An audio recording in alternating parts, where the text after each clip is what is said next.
Pouco aqui a chave. Vamos falar sobre noticiário internacional, porque nessa semana a gente teve mais uma escalada. Tantas vezes, né? Eu mesma vim aqui ao ar para falar sobre um novo momento, mais uma escalada da violência, dos ataques, né? Entre Rússia e Ucrânia.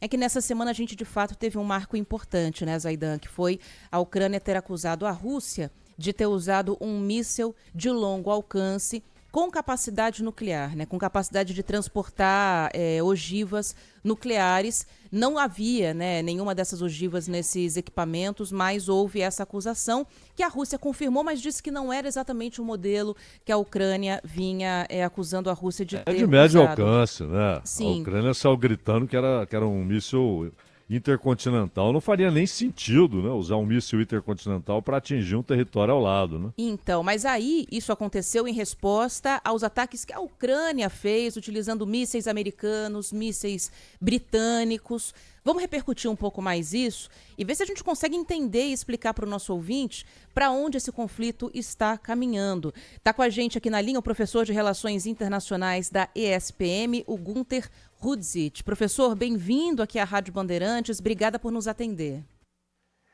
Bom dia, Ana Paula, Cláudio, a todos que nos ouvem. Obrigado pelo convite de novo aqui. Prazer é todo nosso. Bom, professor, quando esse conflito começou, acreditava-se que pelo poder, né, pela força militar da Rússia, que seria um conflito mais rápido. Não foi isso que aconteceu, infelizmente. A gente está vendo os meses se passando e o conflito permanente por lá. Mas há uma expectativa de que a gente tenha uma mudança em relação a isso a partir do ano que vem, quando muda o governo dos Estados Unidos e muda também a política dos Estados Unidos em relação ao apoio aos países envolvidos nesses conflitos. O que o senhor visualiza desse momento que a gente está vivendo nesse conflito entre Rússia e Ucrânia? Bom, Ana Paula, você estava falando um pouquinho antes, você tem toda a razão, mais uma escalada, né, a gente vem vivenciando isso. Já estamos caminhando para o terceiro ano, né, dessa guerra. Não podemos esquecer que ela começou em 24 de fevereiro de 2022. Então, alguns estão com a esperança de que com o ex e novo, né, presidente Donald Trump no poder, isso acabe. Ele fez a campanha dele toda, né, criticando a ajuda americana à Ucrânia, que está desviando recursos para os ucranianos, recursos que seriam melhor empregados nos interesses americanos. Bom, já é mais do que sabido. Por isso mesmo que muita gente vem dizendo, ele vai cortar a ajuda à Ucrânia no primeiro dia. Bom, com Trump tudo é possível, né? Ele gosta de dizer que a imprevisibilidade dele que é uma grande vantagem, um asset dele nas negociações, principalmente nas negociações na presidência. Só que eu não acho que esse abandono seja tão certo assim, tá? Ele já deu algumas sinalizações de que talvez não altere tanto essa política. Na verdade, se olharmos com cuidado algumas movimentações que ocorreram nas 2 últimas semanas, a gente precisa repensar essa análise.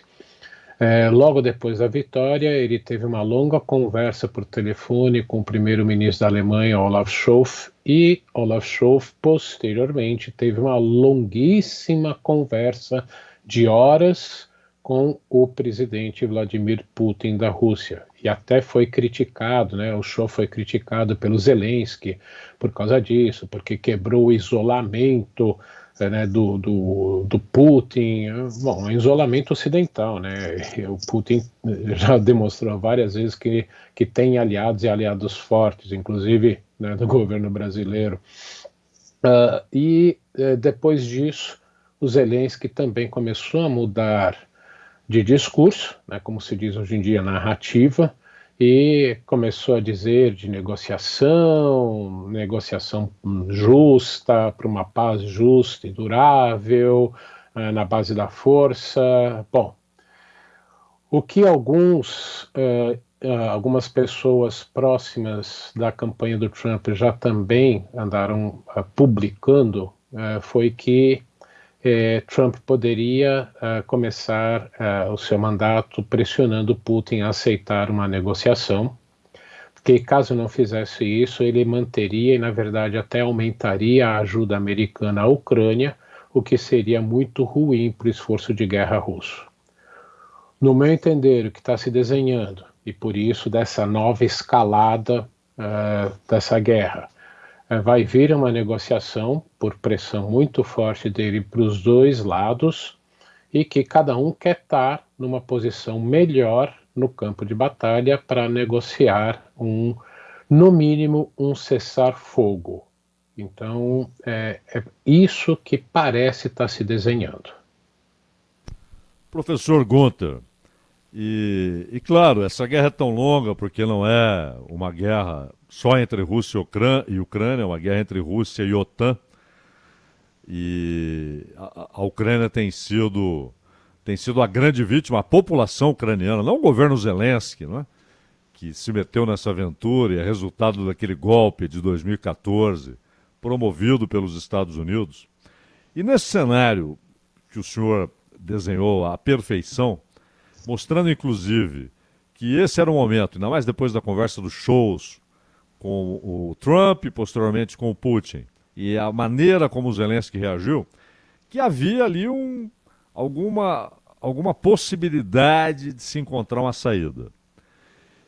E de repente, o Estado, porque ninguém confiaria ao Biden, a essa altura do campeonato, o poder de tomar uma decisão importante como essa. Não é? O Biden anunciou, mas foi uma decisão do Estado, uma decisão do poder estabelecido.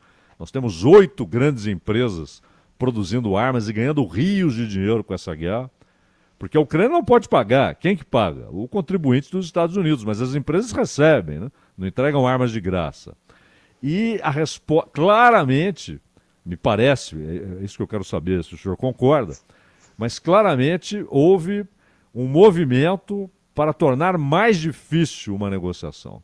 Talvez até para tentar atravessar o ponto de retorno.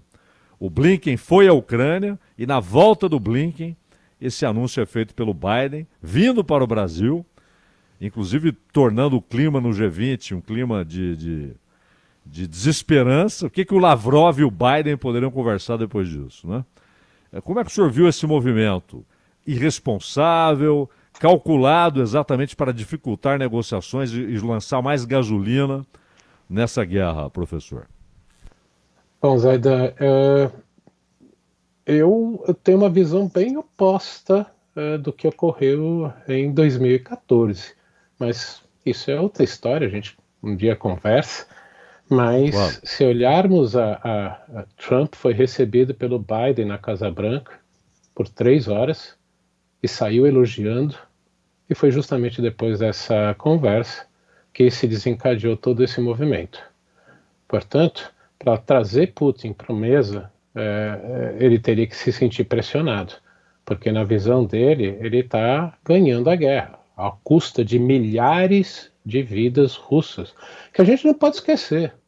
Quem invadiu um país não foi Zelensky, foi o Putin, que começou em 2014 anexando a Crimeia, atropelando a Carta das Nações Unidas, e que repetiu em 24 de fevereiro de 2022, atropelando a Carta das Nações Unidas.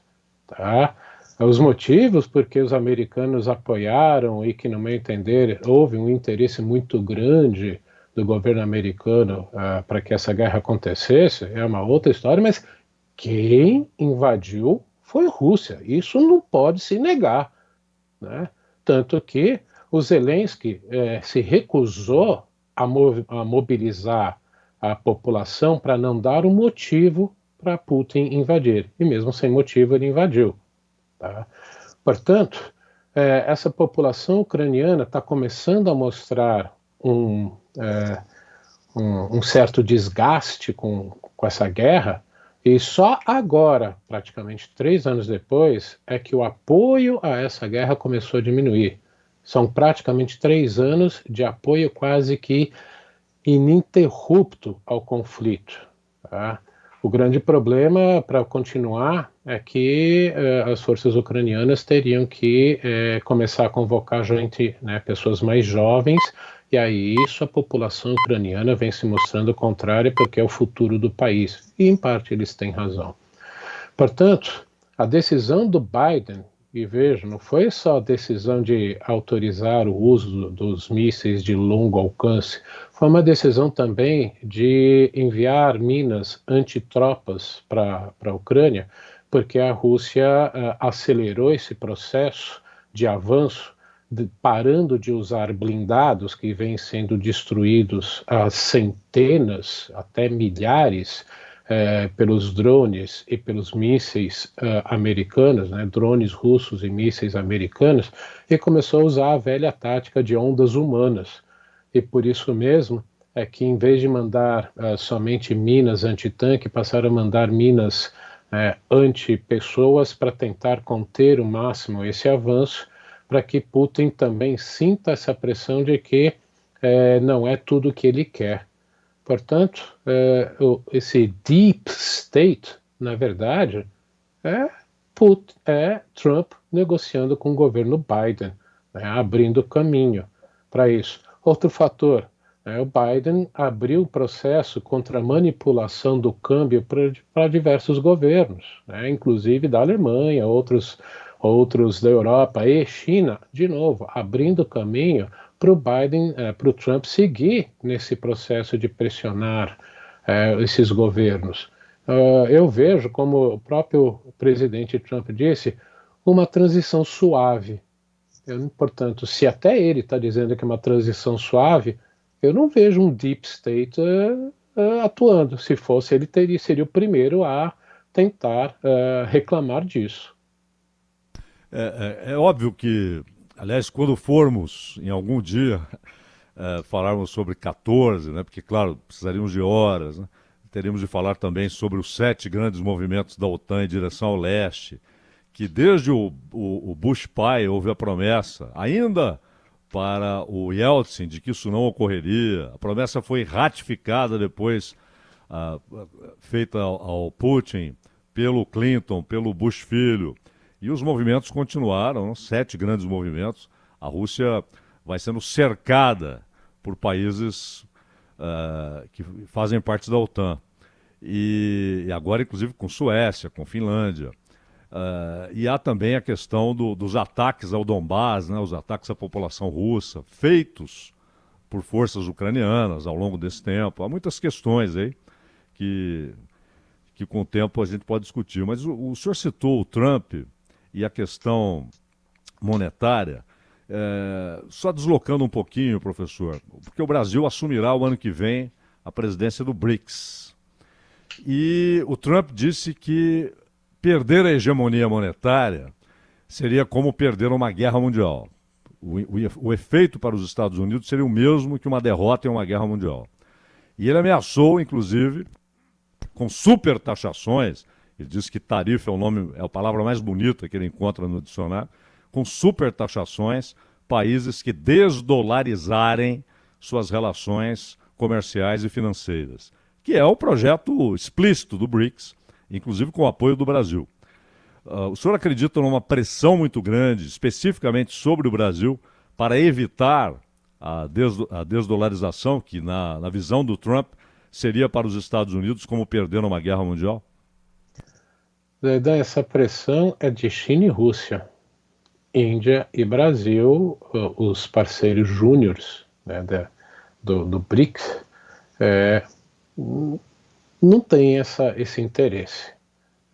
Eu uso sempre um exemplo aqui para as pessoas entenderem, principalmente os estudantes mais novos, para entenderem o que é uma moeda de valor e de reserva internacional.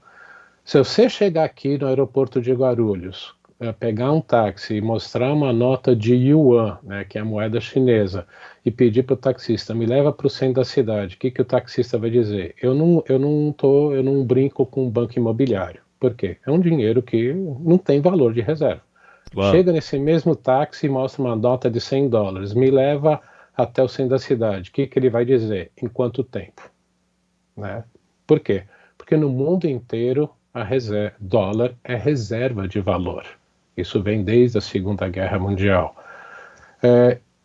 Eu acredito que nossos empresários não vão querer se desfazer dos seus dólares para terem yuan em bancos chineses.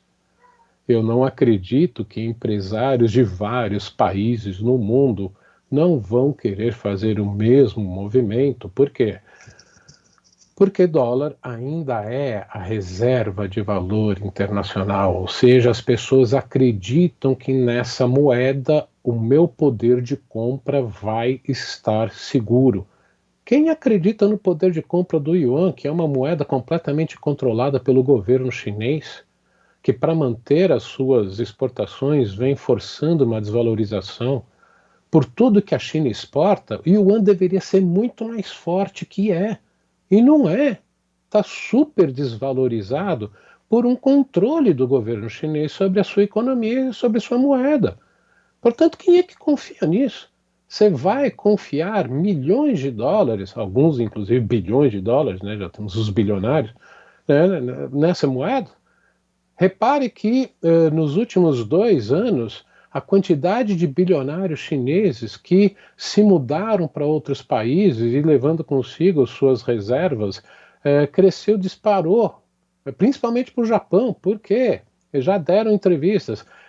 Pelo menos aqui o governo respeita a minha moeda, né, o meu dinheiro.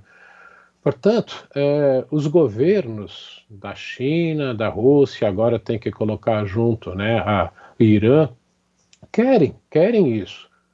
Só que precisa combinar não com os russos, precisa combinar com os empresários e com as pessoas no mundo inteiro que ainda olham com o dólar como essa capacidade de manter meu poder de compra no futuro. Fora os empresários. E normalmente os empresários têm grande influência sobre governos.